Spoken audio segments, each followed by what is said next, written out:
If one reads the Psalms uncritically, it can sometimes feel like opening a box of fortune cookies. I don't mean that disrespectfully, by the way. It's just that fortune cookies often contain wise and pithy sayings that seem equal parts encouraging and ambiguous. And the Psalms often contain wise and pithy sayings that seem equal parts encouraging and ambiguous. Listen to some of each. Accept defeat. It will only make you stronger. Do not fret because of the wicked. They will soon fade like the grass.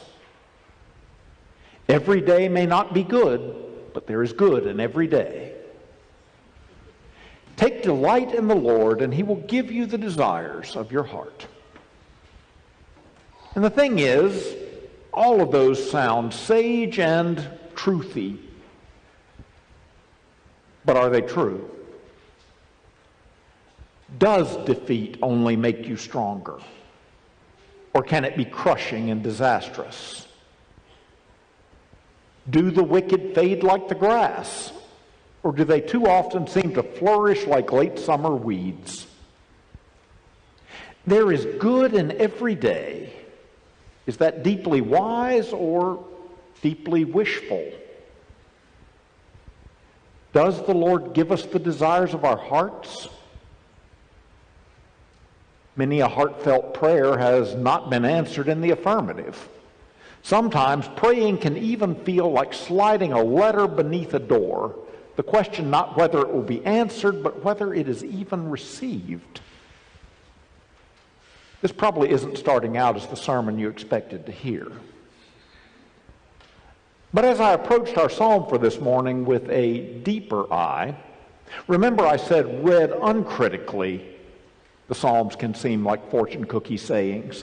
As I studied our psalm more critically, it began to speak to me more deeply and more compellingly. I suppose the first thing I noticed upon my deeper reading is that Psalm 37 is absolutely open-eyed and honest about the problem of evil in the world. The wicked, people who actively want to harm, manipulate, or disadvantage others, exist, the psalmist acknowledges from verse 1, from the very outset. They even seem to thrive and to prosper, accumulating riches and grasping at power. But people of faith are not to fret over them, the psalmist writes. Fret seems like a mushy word. Sounds like a fussy infant. The Hebrew word translated as fret has more force behind it. Do not burn. Do not be kindled because of the wicked. Do not be consumed by the actions or the intentions of the wicked. They will not stand. Instead, the psalmist urges, trust in the Lord and do good. Trust in God and God will act, bringing vindication. I want to be a word geek now because words matter. There's a difference between vindication and vindictiveness. Vindication is the state of being justified, proven true, of having one's case upheld. Vindictiveness is vengeful punishment, wrath, or destruction. The psalmist does not promise vindictiveness, but ultimate vindication. Trust in God, and God will show the truth of your position and the falsehood of the wicked. Be patient, counsels the psalmist. Verse 7 returns to the urging of verse 1. Do not fret, do not burn, do not be consumed by those who prosper in their way or over those who carry out evil devices. And again in verse 8, refrain from anger and forsake wrath. Do not fret, do not burn, do not be consumed. It only leads to evil. The Psalm's opening stanza Do not fret because of the wicked, they will soon fade like the grass, is not an aphorism or a pithy proverb or a fortune cookie pearl of wisdom. It's an assertion, a confident statement of belief. It is a counterclaim seeking vindication or proof. It is a thesis statement for the life of faith. And over the course of Psalm 37, which we read only in part, it's 40 verses long, the righteous are mentioned 9 times, and the wicked are mentioned yet more, at least 15 times in 40 verses, and the compound effect over the course of the psalm is striking. Evil is real, wickedness is active, hate is powerful, hurt is formidable, rust never sleeps. But do not burn, do not be consumed, refrain from anger, forsake wrath, do not be envious of wrongdoers, meaning do not wish to be as they are, or act as they act, or value what they value, or strive for what they strive for. There's one more interesting thing about Psalm 37. This one's for your next gathering when the conversation ebbs and you want to drop in something learned and clever to dazzle your guests. It doesn't show up in the English translation. But in Hebrew, Psalm 37 is an alphabetic acrostic. That means if we were writing a similar piece in English, the first stanza would begin with the letter A, the second stanza would begin with B, the third stanza would begin with C, and so on all the way to Z. That's why Psalm 37 is so long. 22 letters of the Hebrew alphabet, 22 stanzas. And this construction isn't just an attempt to be clever. Think of a children's book in English. A is for apple, B is for ball, C is for cat. It's a primer, an instructional guide. It conveys content, and through rhythm and repetition, it teaches children the alphabet, the building blocks of an entire language. It teaches vocabulary also. D is for dragonfly, E is for elephant. Similarly, we might think of Psalm 37 as an instructional primer. It teaches the ABCs of faithfulness, the vocabulary of righteousness. Now, I'd like to turn back to the problem I observed earlier, which is not a small problem, by the way.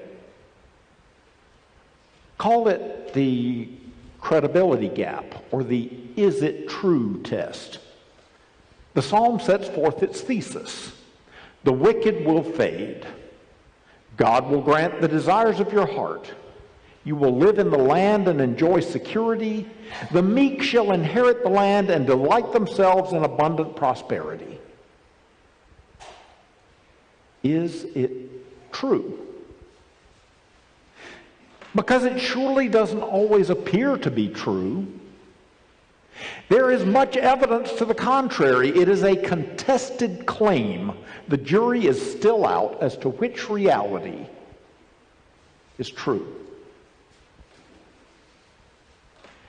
Now, I want to take you for just a moment down what seems like a rabbit path, but I promise it isn't.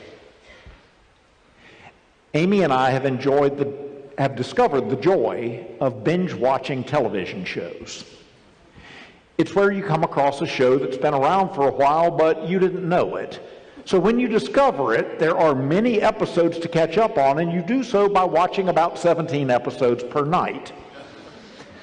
Or maybe not quite that many on most nights.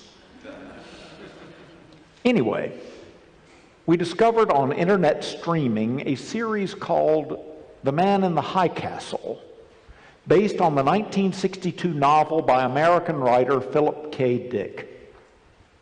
The story is set in the early 1960s, about 15 years after an alternative ending to World War II, in which the Allied forces did not win.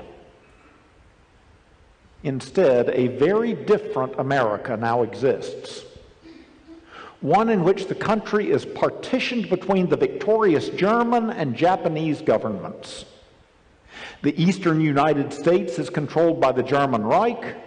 The western part of the country is a Japanese territory, and between lies the neutral zone, a needed buffer between the two powers, and a place where disaffected folks can reside in a sort of a limited, fragile freedom.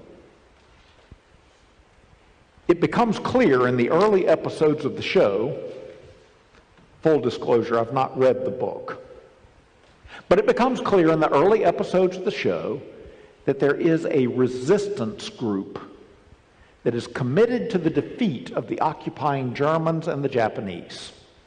And the key to the resistance, it seems, lies in the circulation of some mysterious films that are being collected and disseminated by a figure known as the Man in the High Castle.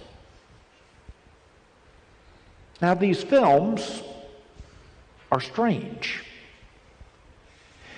They seem to show things that cannot possibly be real. People alive who are known to be dead, images that show the defeat of the Axis powers, which stand in sharp contrast to the present reality. And if you'll suspend disbelief for a bit and also permit me to share a spoiler, the premise is that there are multiple simultaneous realities, including one where the Germans and Japanese are victorious, and also one where they are defeated and America is free. By the way, the Germans and Japanese are not depicted as cartoonish bad guys, as in real life there's moral complexity on all sides. For some reason, some select people can travel between these competing realities, so they know of the different possible outcomes. And the key to the outmanned resistance, it seems, is keeping alive people's hope and resolve by revealing that different reality. Images of freedom documented by the underground films, trusting that repressive power cannot overcome freedom and violence cannot overcome peace. So let me boil that down if I can. The truth is not that the Germans and the Japanese have won. And the truth is not that the Allies have won. The truth is that both realities exist. And the resistance has to do with empowering one reality over and against the other one. And that seems to me a compelling analogy for Psalm 37. It isn't claiming that the reality of evil doesn't exist. It fully acknowledges that reality. But it lifts up a counter-reality. Do not fret or burn because of the wicked. Do not be envious of their power, their privilege, or their status. Resist them and you will be vindicated. You will be proven right. Your reality will ultimately win out. But how it will win out is of the utmost importance. Refrain from anger and forsake wrath, the psalmist cautions. Do not fret or burn. It only leads to evil. The important understanding here is that you cannot defeat evil by using the tools of the means that evil employs. You cannot defeat evil by using the tools or the means that evil employs.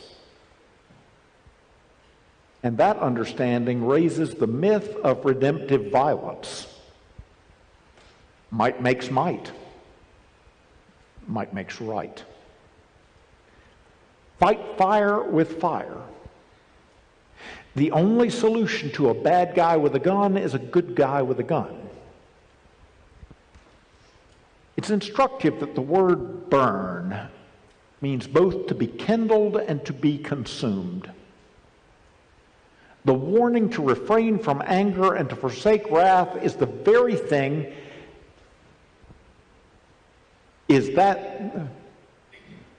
bifocals. The warning to refrain from anger and to forsake wrath is that the very thing that kindles will also consume you. If you attempt to defeat evil by valuing its currencies or by employing its tools, then you will live in the reality that it inhabits. If you overcome it through force, then your empire may rise victorious until the next empire rises, and the next one after that, and the next one after that. And it will remain true that rust never sleeps. Same as it ever was, same as it ever was, same as it ever was. For the musicians keeping track, that was Neil Young and the Talking Heads referenced simultaneously in the same sentence. The only way to defeat one reality is to hope in, invest in, and ultimately inhabit a different reality. The way to defeat evil, in other words, is to resist our own impulses toward it, to name the currencies and values it upholds as worthless, and to invest in an altogether different currency. To invest in an altogether different currency. And that's what Jesus is getting at when he says in Luke's gospel, I say to you that listen, love your enemies.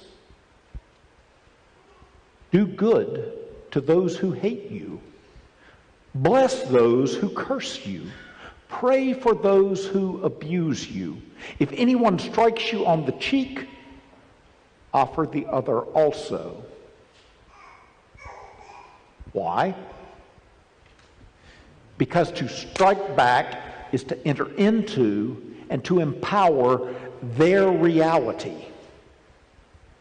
Instead, respond in love.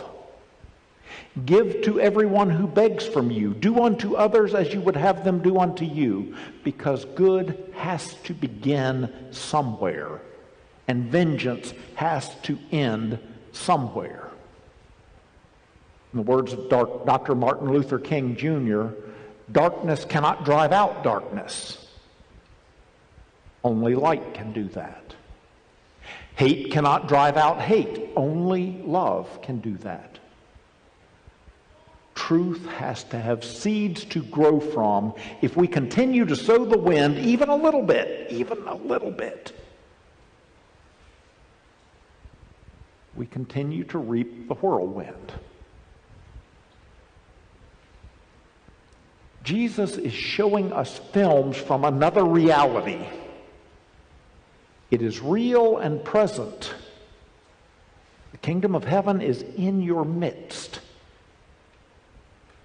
Just as the reality of a dog-eat-dog world is real and present. But we can only empower one reality, and we do that by resisting the other. Might makes right. Resist the kingdom. Redemptive violence. Resist the kingdom. Not turning the other cheek resists the kingdom. Do not fret. Do not be kindled. Do not burn, or the world will burn with you. Instead, and counterintuitively, we are called to love. And here's the utterly unbelievable part. You know who wins in the promised kingdom? Not us. Not our enemies. Grace. Love your enemies, do good, and lend expecting nothing in return. Your reward will be great, and you will be children of the Most High. For he is kind to the ungrateful and the wicked. He is kind to the ungrateful and the wicked. Loves them as his own. Can you even imagine that? Instead of a world where everyone gets what's coming to them,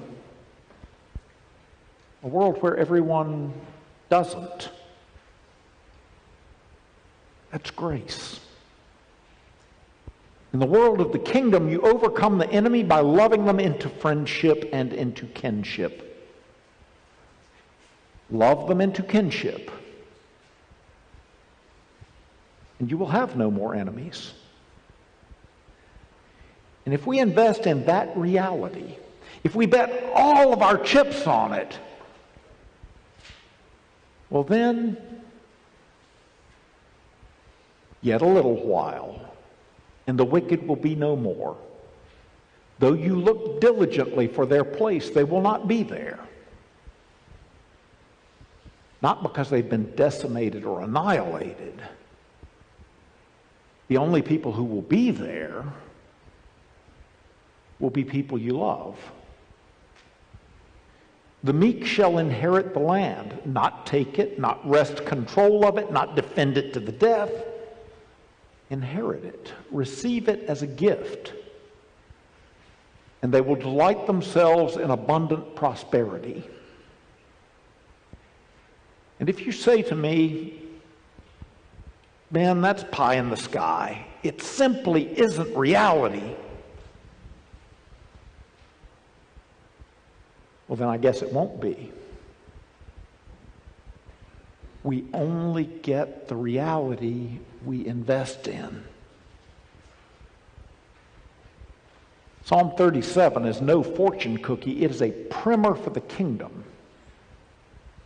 But one final word as I close. This lived righteousness, it's a communal act. It cannot be done alone, because the reality of the wicked is very real and it's very strong, and the kingdom is not a sugar pill.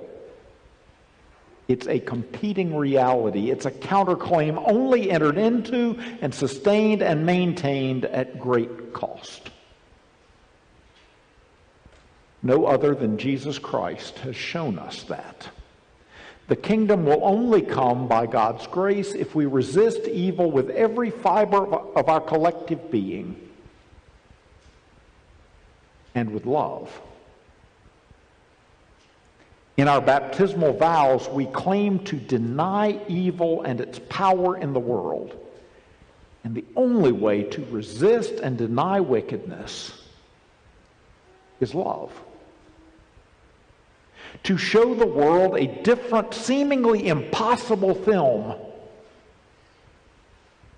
But if we love earnestly and relentlessly and faithfully, our way will ultimately, eventually be vindicated. Commit your way to the Lord, trust in Him, and He will act. And then we'll all be fortunate indeed. Amen.